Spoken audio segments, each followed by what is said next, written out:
Hey guys, let's go see. Today, we will witness something special.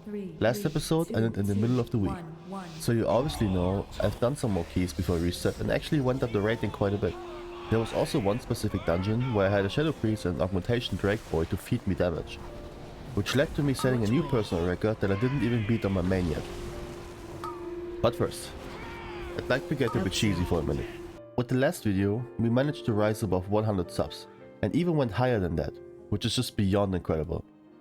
To hit you with some more cool stats, over 300 of you are viewers that return to watch other videos every now and then. And just the fact that there are so many people who see a video of mine and remember me is even more ridiculous.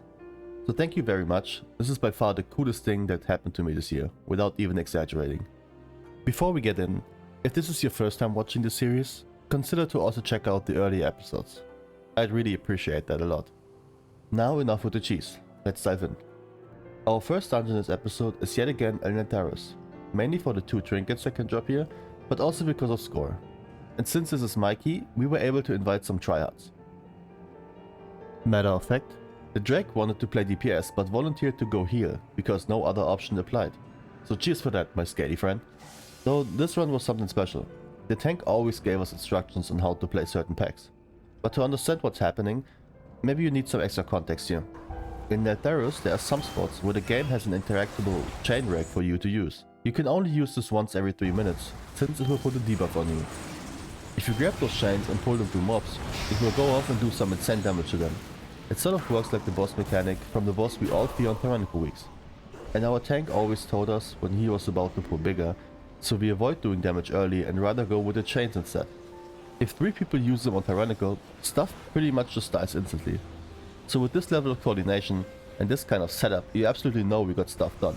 Even the occasional mispulls were just dealt with by so much AoE from all sides that sky seemed to be the limit. And with that, you already know that the priest and the mage were just pumping. But to anybody's surprise, I didn't die on the first boss. That's the first progress step for me in this dungeon. But now to the part that absolutely no one of you would even imagine. I personally said that I will voluntarily be the guy who waits out the chain debuff before breaking the 3rd chain. Look at that. Needless to say, a very clean pull and an easy kill. This checks off the hardest part of the dungeon, but of course, there has to be one party pooper. So Drakeboy died in an attempt to ruin the clean sheet for this run. Granted, he got showered with bad RNG and took 2 debuffs on him at the same time. Since nothing of value happened after this, we just skip right to the end on this run. Again, we did the funky skip, that seems to be a very common thing at a certain key range, and then engaged the last boss. Even a solid 90k overall was not enough to keep up with the mage or even the priest. There's still work to be done on my part. However, I did talk to the mage because he was praising Arcane Mage so much. How it plays compared to the way of Arcane Mage before the rework. And his words were, I enjoy this even more than BFA Arcane. And I assume that's a good thing. After that, I decided to queue for a simple Halls of Infusion in some lower bracket because I haven't done one on Tyrannical at all. So I wanted to get that score done at least. I didn't bother to record that because, like I said, it was in the lower bracket. But I should have. Stuff went wrong left, right and center and we barely even timed it. And because Netaris was my key, you already know what's happening. We got another Underrod. Seems like me complaining about Vortex Pinnacle just made me get a lot more Underrod keys for some reason. But this one had one little twist. We got a Drake again, but an actual DPS Drake, instead of the very common augmentation enjoyers. And also a Frost Mage this time. Little spoiler, you will also witness a Fire Mage this episode. So this series is turning out to be a Mage spec review after all.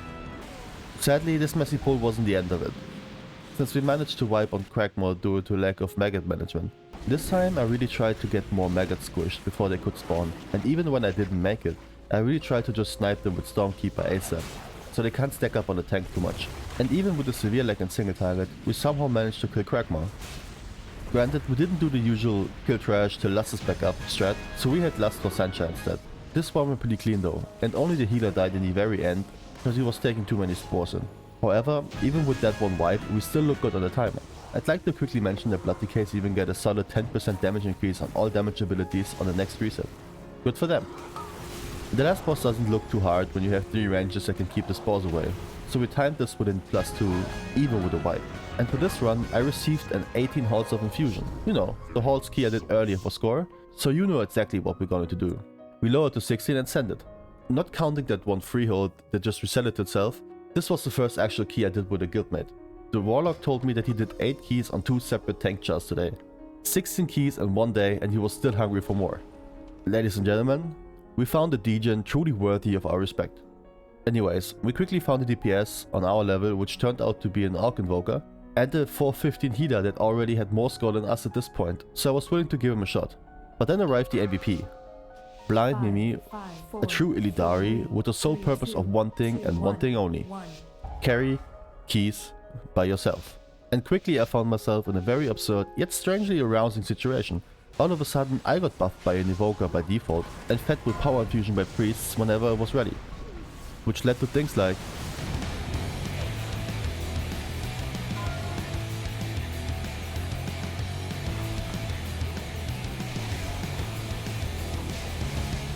and yet again, I didn't skill the poison dispel potion before entering the dungeon. So we get to Kajin, and here things got a bit wonky. The tank, even though we are a full set of ranges, insisted on pulling the boss so close to the ice block that you technically could just melee hit there without being hit by Hellstone. Unfortunately, this didn't work out for everybody, so our lock and our healer died right away. Now watching this back, while I was spamming heal to keep everyone alive, the Drake's mana bar didn't even flinch for the most part. So can anyone tell me please if Augmentation Evoker also lacks self-heal? I revived myself in an attempt to at least dish out as much damage as I can before hitting the dust again. And just a few minutes later, the absolute balanced Vengeance Demon Hunter soloed the boss. Of course. Now on Tsunami, our healer didn't pass the gauntlet and just flopped over ASAP, which led to us trying to live without him, and our warlock to be confused about using a combat dress. Let me explain. When you die on the gauntlet, your body will stay there until this intermission phase is gone, meaning till Tsunami is targetable again. After that, your body will be teleported into the middle, so you can easily rest someone again. Looks like our warlock didn't know that and seemed confused about it. We had one more gauntlet, still without a heal, till he finally rests the healer just for him or her to die right away and heal the party in angel form. What a roller coaster. Considering we almost died to the third boss and had to play 2 submerged phases, we still 2-chested this bad boy, leading to a solid score of 1923.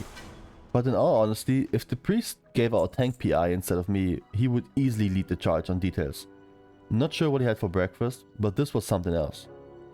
Anyways, with the mentioned score of 1923 and now 3 Mythic Plus items in our vault, 2 of them 441, I was ready to call it. On the next day, I quickly checked what the weekly event is, and it's a time walking event. This means only a normal raid item for doing 5 time walking dungeons? No thank you. So I quickly checked loot spec and prayed for a juicy trinket.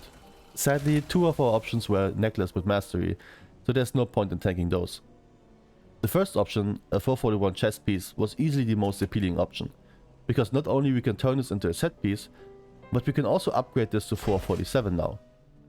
This is the future they put in on 10.1.5 patch. So instead of grinding 20s for your vault, you can easily just do 16 to 19s, and you will still be able to upgrade them to the max item level of 447.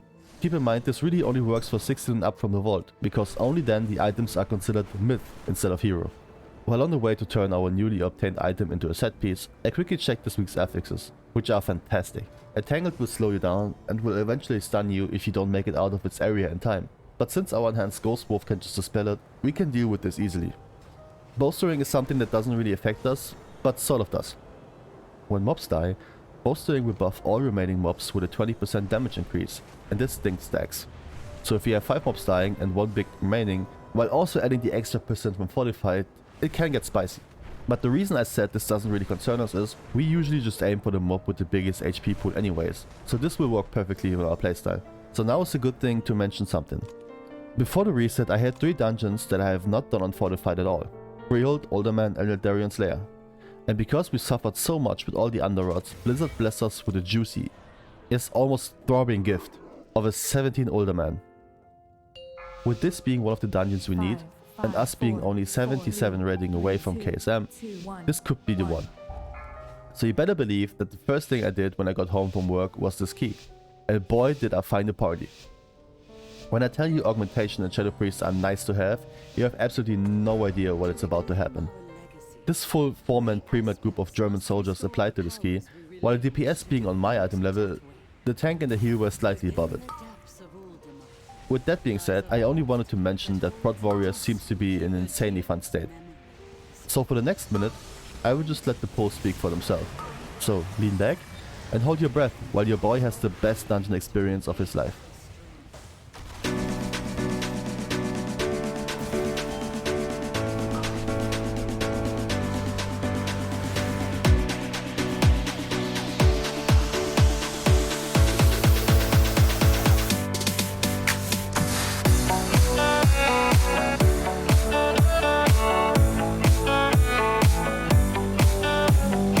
Even the mighty Gangster flopped over because he had the 4 of us in his backpack. But it turns out he was just roleplaying the next boss. Because I will give you this again in full length. Purging protocols activated.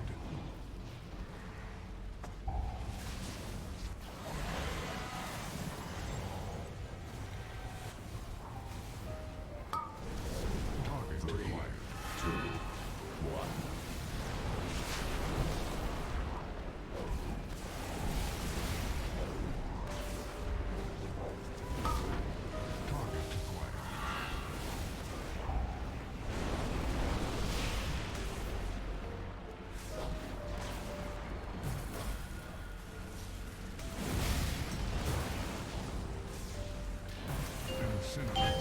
This dude got sent flying.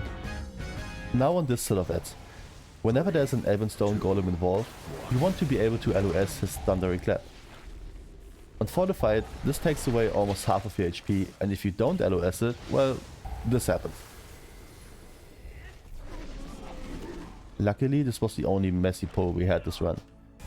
And our tank decided to spare us with more funky pulls. With skipping the last mobs again, and so much time left to 2 chests this run, no way stuff goes wrong here.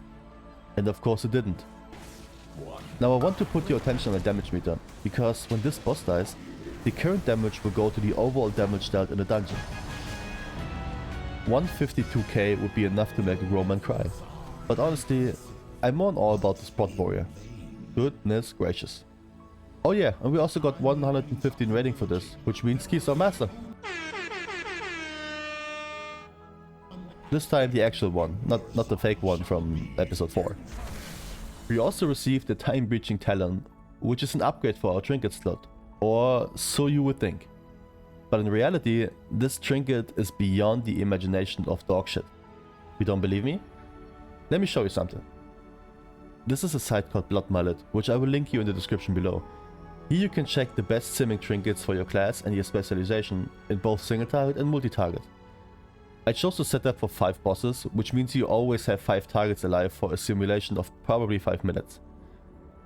Not only is this Time Breach talent so bad that it can't even compete with the 411 eye level trinket, it also loses to trinkets from last season and also to Mark of Dargo, which is a current season trinket for melee. You heard me, even a melee trinket is a better choice for Elemental Shaman than this fraud of a trinket. But back to the dungeons. With this, part of our journey was completed. Keystone Master without the help of a guild, friends or any rating from former characters shown, just using the LFR tool like a normal casual gamer can do. But as you surely remember, this journey will end after completing a plus 20 key. And after 2 chests in this one, we got pretty close to a 20 by receiving a 19 Underrod? We will leave this key in the bag for now and decide on its future later. Now a guildmate was asking for people to complete his 17 freehold, and if you remember, freehold was also on the list of non-done on Fortified. So naturally, I was ready to send it, with another guildmate in form of a rescue druid joining, and this was officially a guild run. 5, And as promised, the 3rd spec of mage got to shine this time. I guess we can confirm all mages are doing their purpose. This pack is very tricky. Because of bolstering, you would think that targeting the big one is the best option, but everyone else in this pack is a lot more lethal to anyone involved. So I purposely ignored the big one, till most of the other trash died. Here our tank got a bit frisky, and actually pulled both packs on top of each other, while not adding the big dude with them. Oh, and you wanna know a secret? Apparently when you step outside this arena during the boss fight, you die. Because of the shark, I tried to get behind the blood puddle, which was very close to the edge of the arena. Turns out this is already out of bounds. I did actually know that's a thing, but I wasn't aware of where the actual line is that you aren't allowed to cross. So now I know, and so do you. A few pulls later, we blasted the last boss, which led to us 2 chests with this one as well, while also gaining 83 rating. And with this, our 6th episode of 0 to plus 20 will come to an end. A score of 21-21, an eye level of 431, and a 19 underrot in our backs looks very promising. In case you wonder, if you achieve Keystone Master, you will get a token that you can trade in for either a heroic item level set piece or a PvP set piece, if you're one of those soldiers. I chose the set hands, no deeper meaning behind it. I don't really think it matters at this point of my character. I'd really like to thank you again for watching this till the end. You mean a lot to me, and though I could just throw another word out there for the comment section, I don't want to do that every video just to boost viewer interaction. So instead of you showing me that you watched this to the end, I will just believe that you did and will appreciate it to the absolute maximum. And with that, I hope you have the most fantastic day whenever you see this, and I will see you in the next episode. Peace.